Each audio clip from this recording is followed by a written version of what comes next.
Check, check. All right. Good morning, commissioners. Good morning, staff. And good morning to those in the public on Zoom. I would like to call this meeting to order at 9.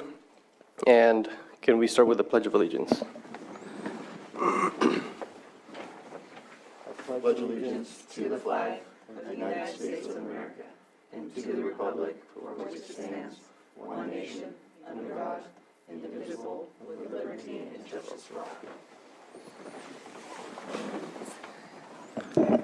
Okay. Can we get verifications of legal notices? There were no legal notices since there are no project items. Actually, thank you, Trish. The agenda was properly noticed. However, I will request a continuance on the second item, the public hearing. I kind of messed up on that notice to the paper and put the wrong deciding body and actually said the meeting was yesterday. So internally, I am no longer allowed to send in notices unattended. We will make sure that there is proper peer review, so. Yeah. It happens. All right. So we do have consent agenda, item 4, but I don't see that as well. So we will go down to public input. So if anybody wishes to speak, but I see nobody in here, so we're going to say no, but we'll check the Zoom room. There is nobody in the Zoom room other than us. Okay. And so we do have a timed item for 9:03, which it is 9:03, so we'll begin with the first item. Thank you. If I could give an introduction.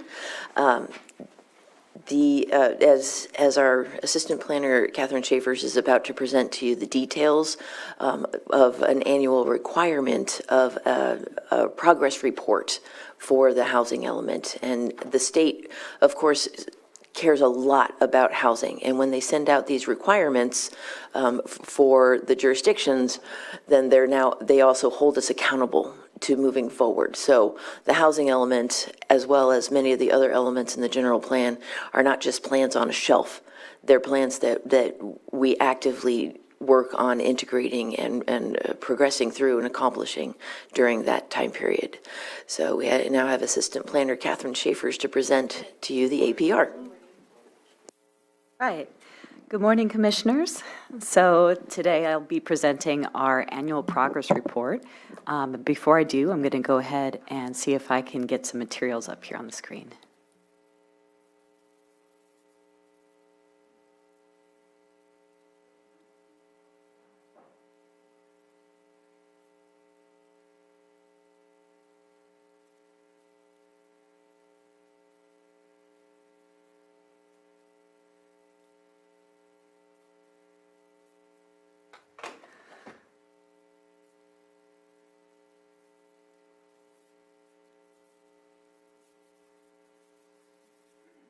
Thanks, Trish.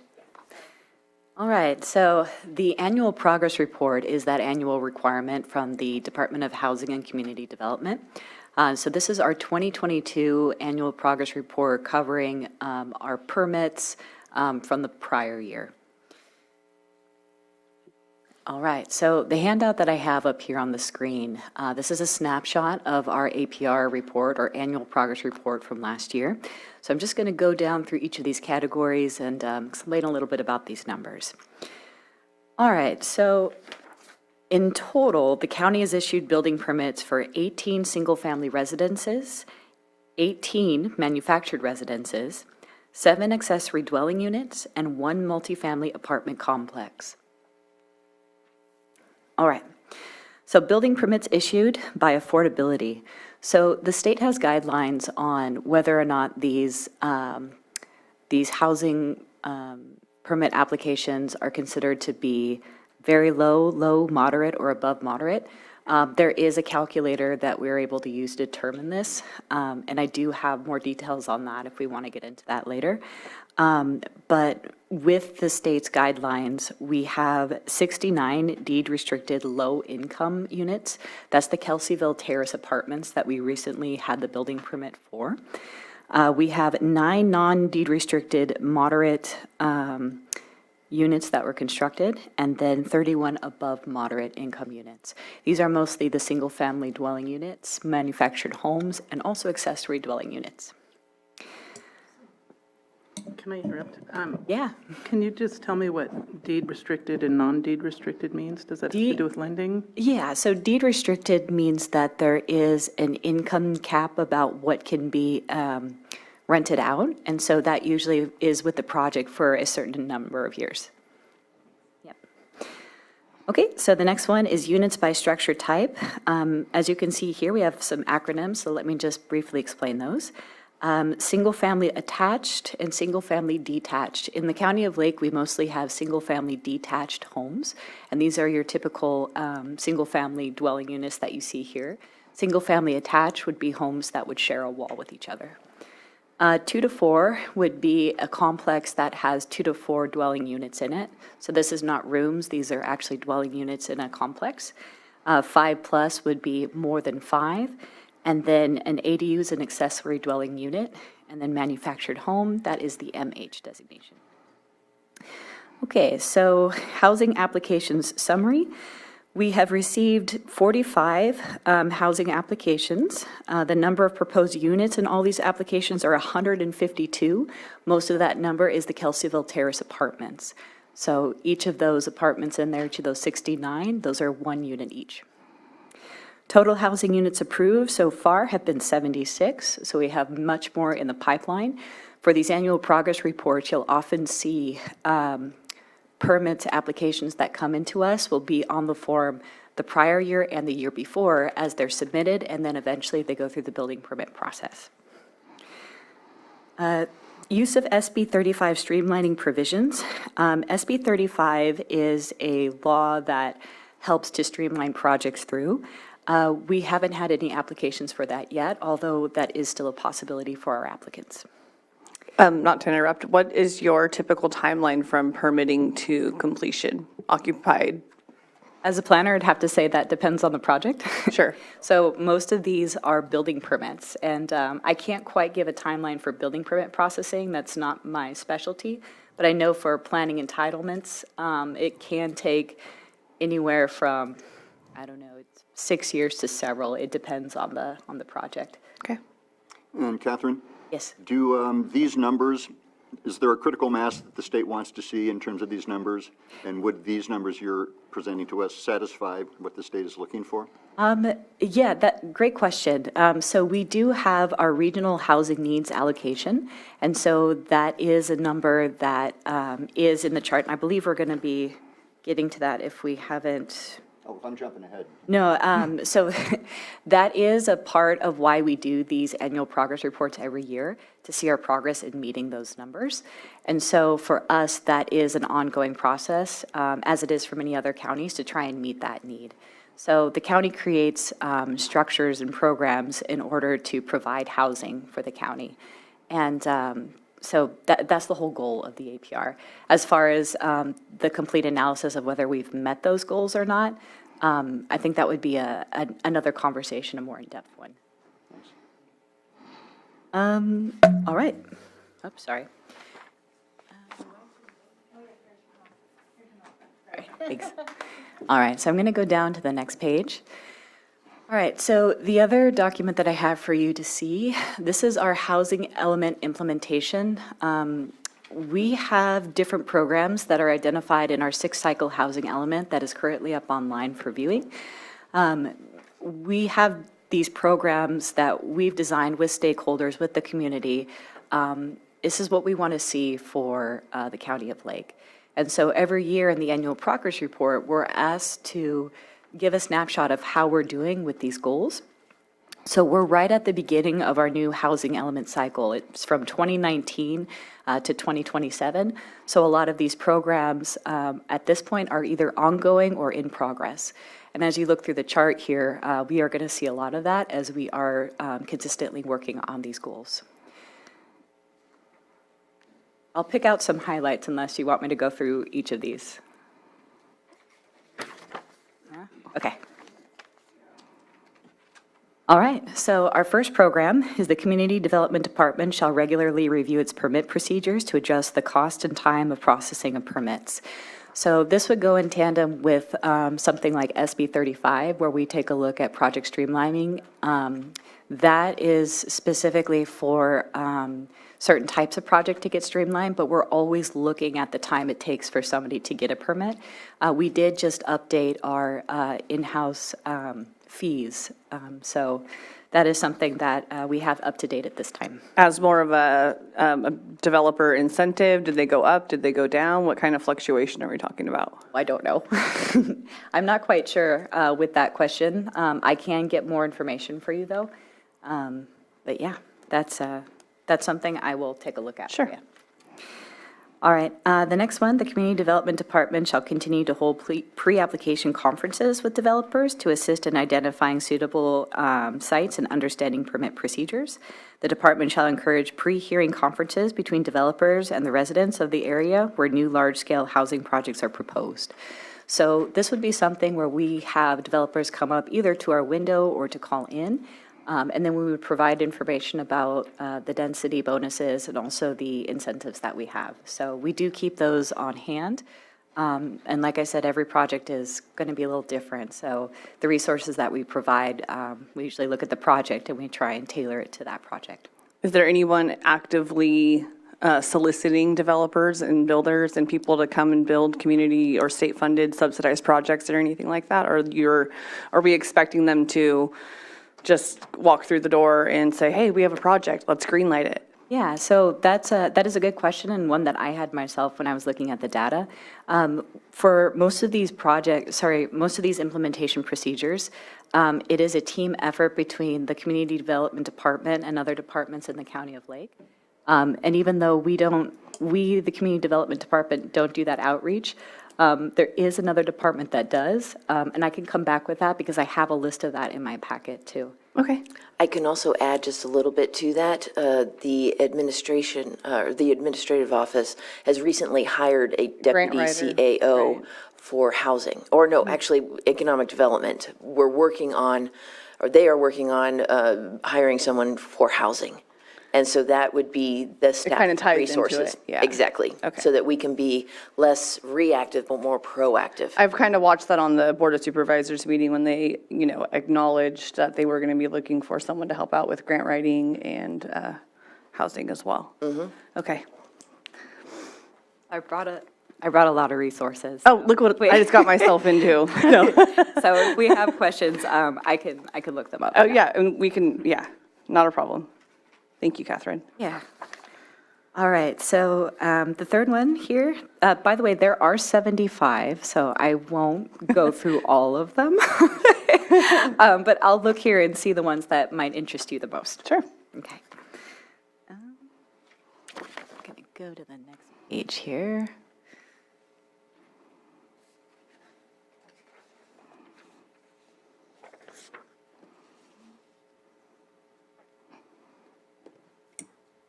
If you're skipping over page 3, this is very minor, but there's a typo in the HE7 box. Annually should have 2 Ls.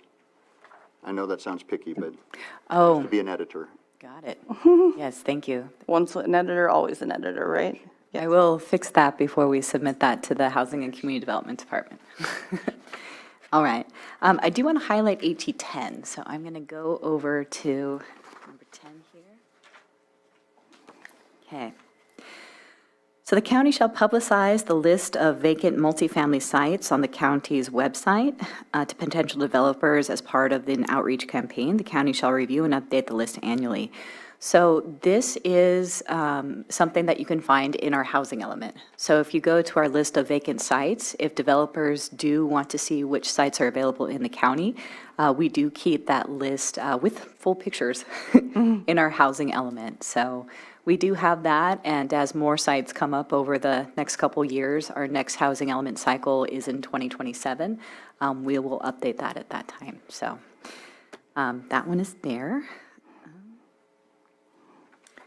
Those are typically lots that are going to be zoned R2, high density R2 and residential? R3, yeah. Okay, Mostly R3. okay.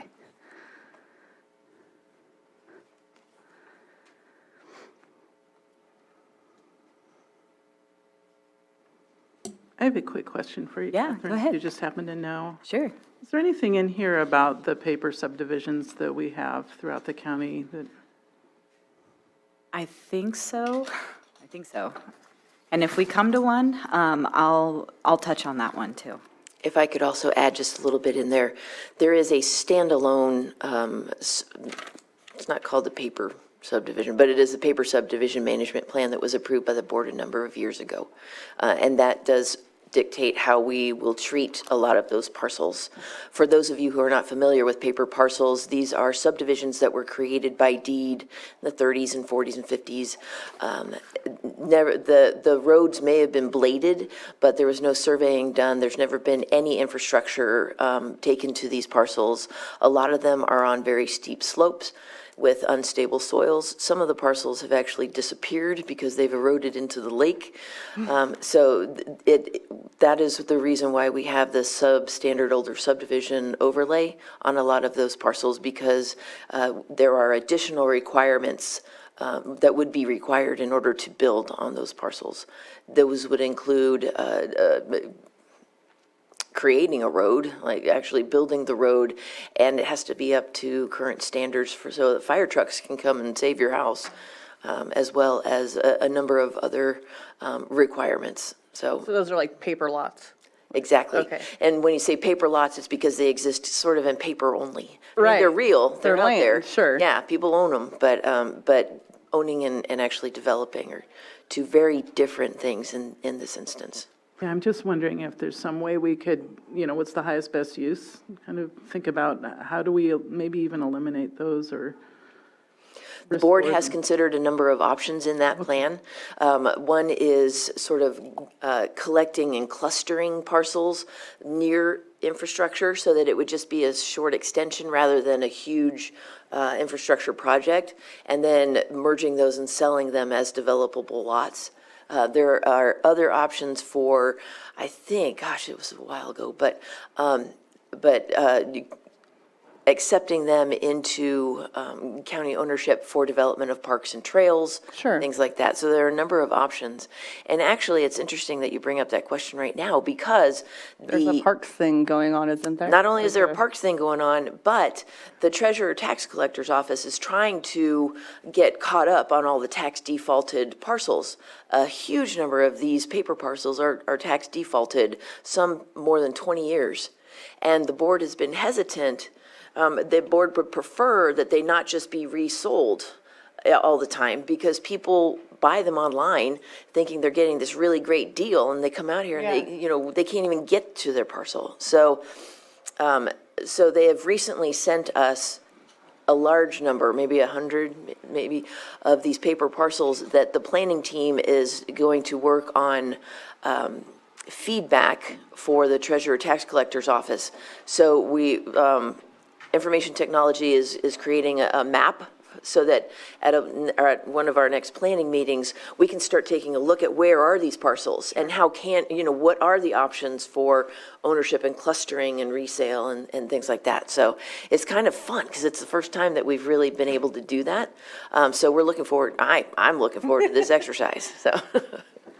That's neat. Yeah, was or maybe thinking- like a tax credit or something that could work for the county where we could allocate some of those paper lots. Yeah, because I was wondering if we could maybe create a conservancy or some kind of entity that would own them and then manage it or something. That is another option. Years ago, we tried to get the land trust to take it on, and they didn't want to touch it with a 10-foot pole.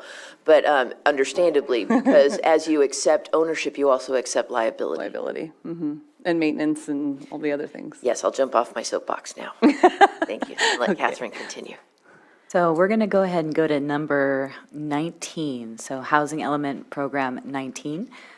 This goes to Commissioner Field's question about the expiration of the affordability. So the county does monitor the expiration of our projects. So for example, the Kelseyville Terrace apartments that were just permitted, I believe they have an expiration of 55 years. So most of these are very long-term. Yeah. So we have them on our radar. So that's an ongoing. I had a question on HE 18. Yeah. What is the mobile home replacement program? So the mobile home replacement program, I believe that is the Department of Social Services. That we haven't, as far as I know, had much activity in that program. But as far as what that program is, I'd have to check in with the Department of Social Services a little bit more. But does it have to do with like replacing these old mobile homes with new ones, or just removing them completely and not allowing them anymore? I would think that that would be the case, maybe both of those, but I would have to check on that a little bit more. Thank you.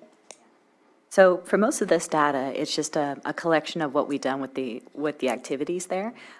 These housing element implementation programs, they come from all of our departments collectively in the County of Lake.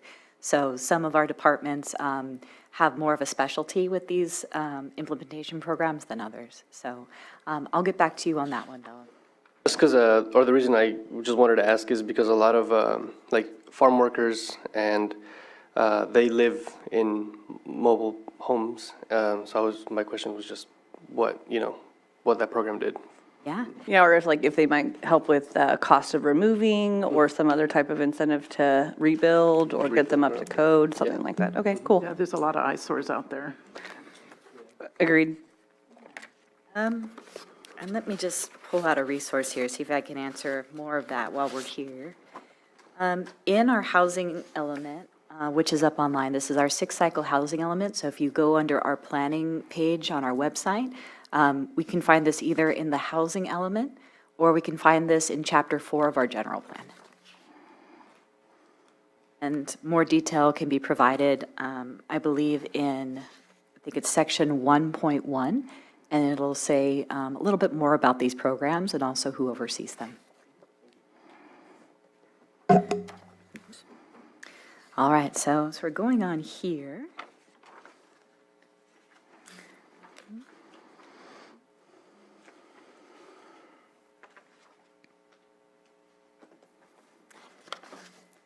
Catherine, I have a Yeah. question about page 8, Sure. the universal design standards. Yes. I've never heard that term come up when we're looking at certain kinds of projects or applications. But I wonder if in the course of updating community plans, like the Middletown Area Plan, for example, is that an issue that needs to apply as those are updated? It's a really good opportunity for each community to update their design guidelines. I know Middletown has one of our most detailed ones in the plans. Yes. This is a little different in that they're now more called objective design and development standards. And the purpose or the benefit of the development of those, which is separate from the area plan, because this would be encouraged in the general plan and then implemented through a zoning code text amendment.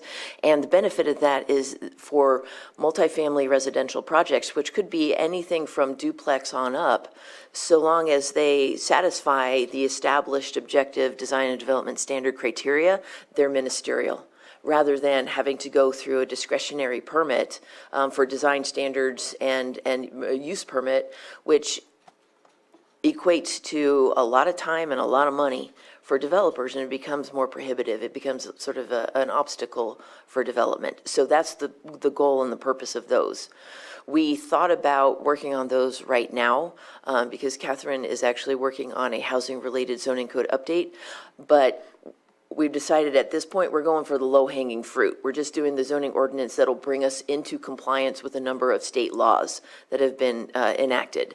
But it is still on our radar as we start going through these area plans and then the general plan itself, we'll be in a much better position to take on that project after that. Thanks. That was the next one that I was going to highlight as well. So this is HE 38. So the county shall consider adopting amendments to the zoning ordinance that would allow additional residential developers in community commercial areas where appropriate services are available. This is not our only zoning ordinance update within the HE implementation programs. There are several, and they are meant to expand housing. So this is one that we have a lot of applications come in for at the Community Development Department. I should say not as so much applications as questions. So there is a lot of interest in expanding residential units into commercial areas. So that is something that we're looking at with the new legislation coming out.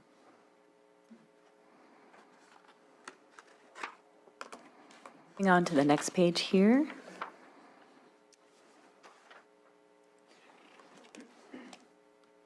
So as you can see, our HE implementation program 45 has several parts to it, so it is broken down into 3 different categories. So this is about water and sewer expansion, hosting annual meetings. So this is taking a look at our water and sewer and what we can support throughout our community. Now, as you can imagine, this is in tandem with lots of different departments across the county. So many of these are going to be either ongoing, in progress, as we continually look to expand our services and what our infrastructure can hold.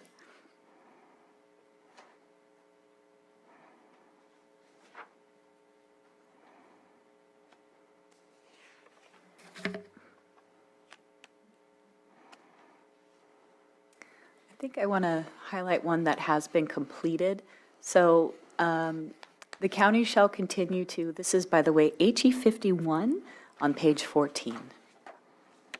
So the county shall allow 35% density bonuses for low and very low income affordable housing projects consistent with the government code for the MDR and HDR designated sites. So that would be medium density residential and high density residential. So this is that Permit Streamlining Act that I was talking about before, that SB 35. So we do have that in place in case we have developers that would like to utilize that. So we have created that structure. And actually, I can add to that, Collier Avenue did take advantage of the density bonus. So there's a recent example. And Collier Avenue was on our 2021 annual progress report. So we were able to give the state those numbers. Catherine, in HE 48, it says should, not shall, but the county should create a housing task force. Has that task force been created? I think this is 48. So I do have a brief overview of how we did address this back in 2020. I know that this is something that we have had on our radar since then, but I'll just give you the overview that we had at the time.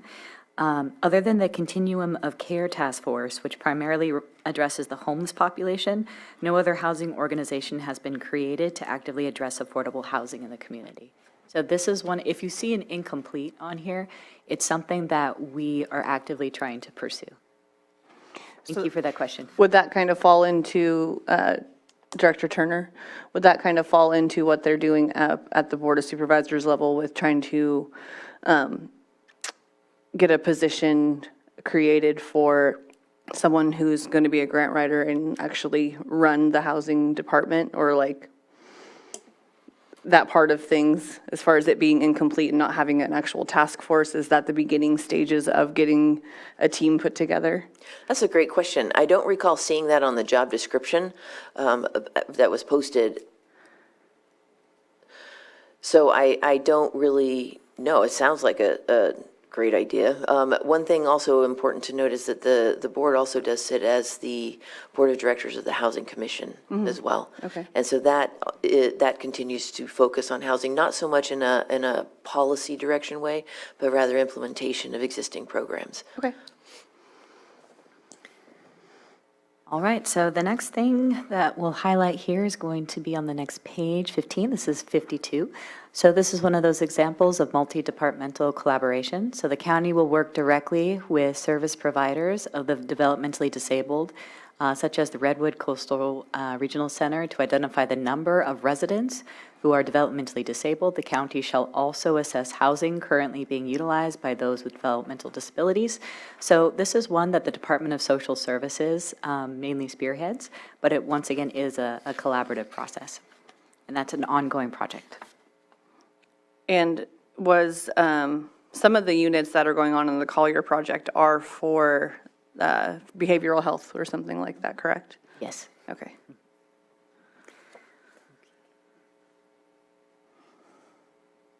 Does that count with the 69 units? Or no, that's different. That would be the Yeah, so- Kelseyville Terrace? Yeah, Kelseyville Terrace was the 69. I did not bring the 2021 APR with me. Sure. But we do have that. Okay. So I can give. I appreciate your patience, Catherine. No, it's I have okay. like a zillion questions. Okay.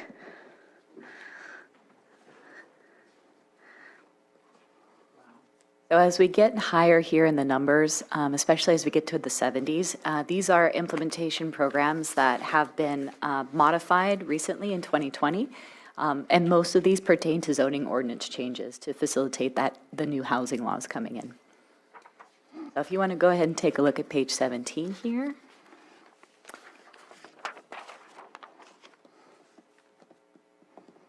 So some of these changes include, and this goes to maybe your question, Commissioner Chavez. The zoning ordinance shall be amended to accommodate agricultural employee housing of 6 to 12 units or up to 36 beds in all zone permitted agriculture as a permitted use. So just more options for agricultural employee housing. HE 71, the zoning ordinance shall be amended to allow residential units located on the second story or higher, limited to one dwelling unit per 1,000 square feet of commercial floor area, and subject to the parking requirements with a minor use permit. So these are all just pretty much structural changes to allow more housing and try and match us with our new state laws from 2019, 20, 21, and 22. Most of the new housing laws really hit in 2019. And they've been further amended and built upon. There's a slew of new ones that came out this year as well. All right, well, that does conclude my presentation. I'd be happy to take any additional questions. Yeah, I have a question. HE 55, the county shall amend the zoning ordinance to reduce minimum home size from 720 square feet to 360 square feet. I remember having a conversation at some point about, go ahead. Yes, I have an answer for that one. So we have changed that in our zoning ordinance. There's only 2 articles where we've missed it, and it's not in our main zoning ordinance articles. So there are just 2 slots where I think Article 10 might be one. Okay, yeah, there's just small areas, but we did a big overhaul of the zoning ordinance to address that. So in most of our zoning ordinance articles, that is the case now. 360 square foot is the minimum. Okay, so we can now start looking at tiny home developments. I would defer that to my director. Tiny home is spot on as far as square footage, but it does have additional challenges because in our single-family residential, we do require homes be attached to permanent foundations, as well as tiny homes technically count as recreational vehicles as far as the state purview and certification goes. However, that being said, it is part of what we will be looking at in the future as we go through the community visioning processes. Thanks. And for clustering purposes too, it seems that the tinier homes could be thought of in a different way and can be built on pieces of land that you couldn't build a large multi-family structure on or something. Well, also they're much quicker to install. Well, and then I kind of go back to, I saw something on the news a couple days ago about, they called it transitional housing, where it's not permanent necessarily, but they can stay up to like 18 months and, live in the tiny home structure in like a community type of area, right? And then get into more of a permanent housing option. Yeah, my understanding of that, and correct me if I'm wrong, is that that's for somebody who's trying to build their home and also live on the property, so it's a temporary, is that? Transitional housing is defined in the state government code. It is housing that people, special interests or special needs groups can stay in for a certain period of time, as opposed to our local zoning permit for a temporary residence. And that has criteria, one of which is you're allowed to live on the property so long as your infrastructure is in place and you're connected to it, and like an RV, while you are building your issued building permit for your dwelling. So, Whereas I think transitional housing is more like if you were waiting on an apartment complex to be completed, and like you're almost on a waiting list, they could provide you with temporary housing while that's being built, and then transition into more of a permanent housing arrangement at that point. the state has also defined transitional and supportive housing for the purpose of requiring it to to only have the same limitation that a permanent house would have, or any other residential permit would have in that zoning district. The purpose of which to make it easier to kind of overcome the possible community pushback on having special needs housing. I just had one more question. I remember hearing at the Planning Commissioners Conference about a law that will be coming into effect next year, I believe, that makes additional, like, granny units legal for any project. I mean, I'm not stating it correctly, but There is a lot of focus on the accessory dwelling units. We used to call them granny units, but now, since we don't require a granny, they're ADUs. And so there is continual legislation and interest at the state level to make those easier to build. Some of that is reduction in development standards, reduced setbacks, things like that. Also not counting towards overall density, and things like that. So I wouldn't be surprised if there's yet more. I think this past legislative year, over 2,600 bills were submitted. Yeah, they're very busy at the state level. And for the last 4 or 5 years, maybe more, maybe 6, housing has been a primary focus of those. So it's kind of like, it's still a fire hose, all of the state legislation that comes at the counties, focusing on increasing opportunities for housing. And is it true, excuse me, that the state law on ADUs supersedes anything else? And I happen to live in an HOA where the board is not particularly complimentary of ADUs and implies that property values can be affected, that kind of thing. But an HOA can't pass a measure preventing ADUs, Correct. right? Good to know. One thing that's interesting, just future reference, in our county, we do have, there's a district that does not allow ADUs, and that's the agricultural district.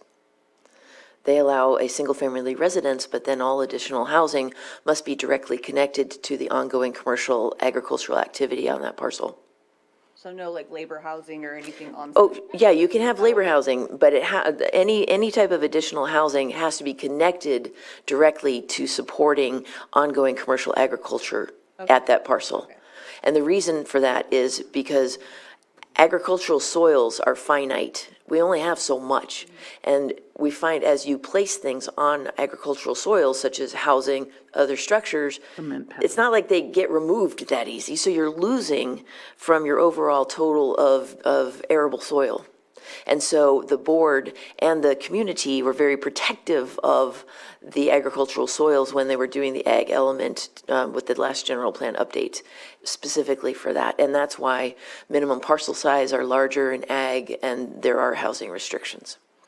So it'll be interesting to see. So far, the state has not forced ADUs to be allowed in non-residential zone districts. So we still retained some of that local control. That's interesting. Okay. Thank you, Catherine. Thank you. Yeah, it's very comprehensive. Yeah. Yeah.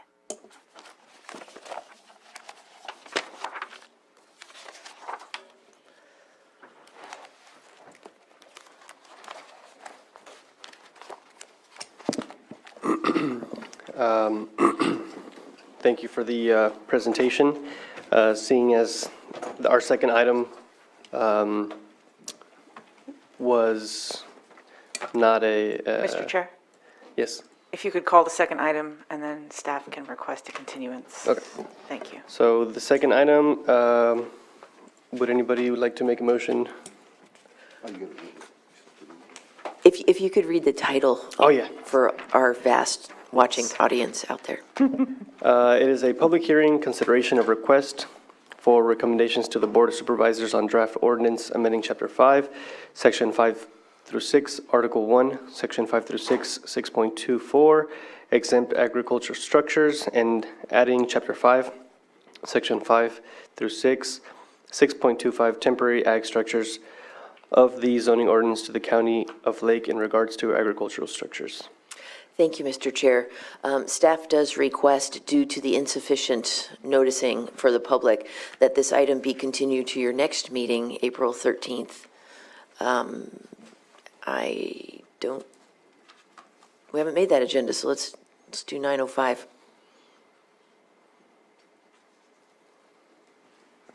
So move. Second. Mr. Chair, I move that we continue item 232509 to a date certain of 4/13/23. Just for simplification, I'll second that. All right, all in favor? Aye. Aye. Aye. All opposed? Motion passes. Thank you. And moving on to our seventh item, which is non-timed items. None. Department update. Thank you. I just have a few things. First, I attended the California County Planning Directors Association meeting last week. I had no idea that such an organization existed until the Mendocino County Community Development Director, or Planning and Building Services Director, told me and explained what a great group it is. So it is a great group. It was wonderful. We had maybe 34 counties represented there, and all, urban and rural and experienced and new, and they have an ongoing, like a listserv or forum that will definitely be a great resource for me as a baby director. And so one of the interesting things that I heard there that I didn't find an appropriate place to insert it in Catherine's presentation is that there could be a law or a piece of legislation regarding the seventh cycle housing element, which, as Catherine said, it will be due in 2027. It affects our RENA numbers, the regional housing needs allocation numbers that get passed down from the state. This law would require that housing lost through disasters be added right back into the RENA numbers. So in particular counties such as us, that could really, that's going to be a plot twist on how we are going to then modify our housing element to accommodate those. Is there any statute of limitations as far as how far back you can go? Are we talking Rocky Fire, Valley Fire? Are we I have talking? no idea yet because I just promptly went into denial. Zoned out? But yeah, we'll take a look at that and see when it's going to impact us and how we'll work with it. Let's see. Oh, advanced planning. If you remember that really colorful table that Laura Hall made for us for the general plan and related documents update. Well, there's more.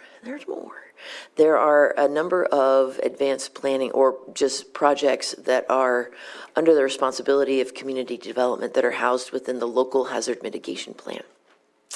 3 of those documents. One is the emergency evacuation routes plan, a resiliency plan, and a climate action plan. What the difference between a resiliency plan and a climate action plan is, I cannot answer that right now.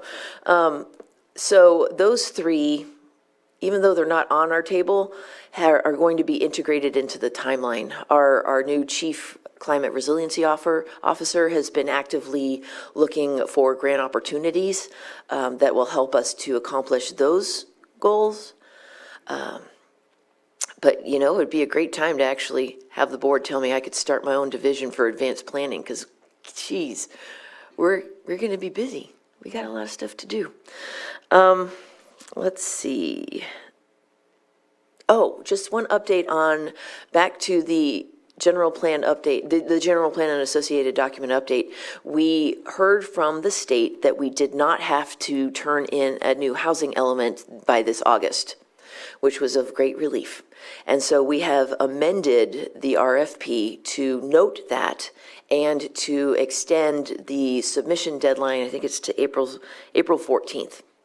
So we are hopeful that with the removal of that housing element, which a 3-month turnaround is just kind of seriously nuts.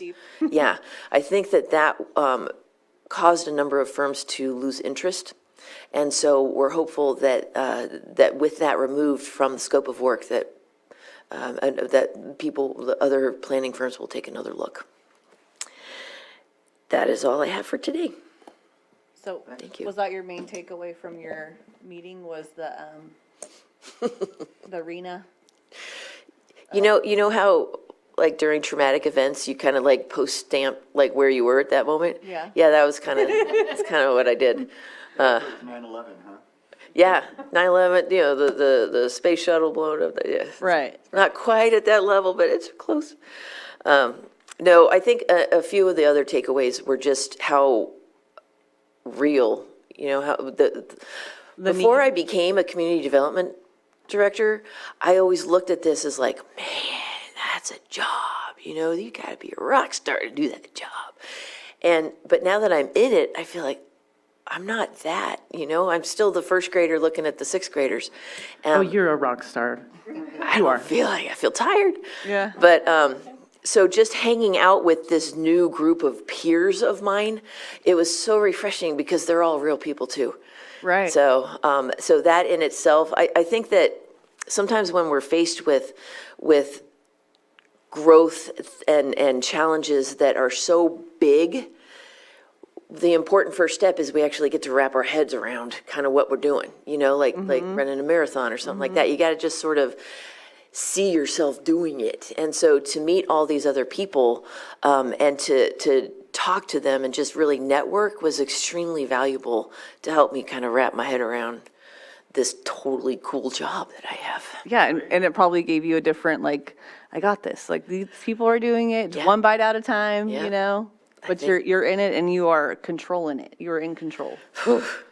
And I'm good at sales, so, you know. Hey, what is it? Like, Sometimes I look you a could little sell more ice to an controlled. Eskimo, something like that. I am very fortunate to have such an able team. Yeah. So our department continues to promote learning and they're encouraging each other. And the cohesiveness that I see developing in this group is so reassuring, because we're going to need that organizational internal strength in order to take on a number of the challenges that we're looking at.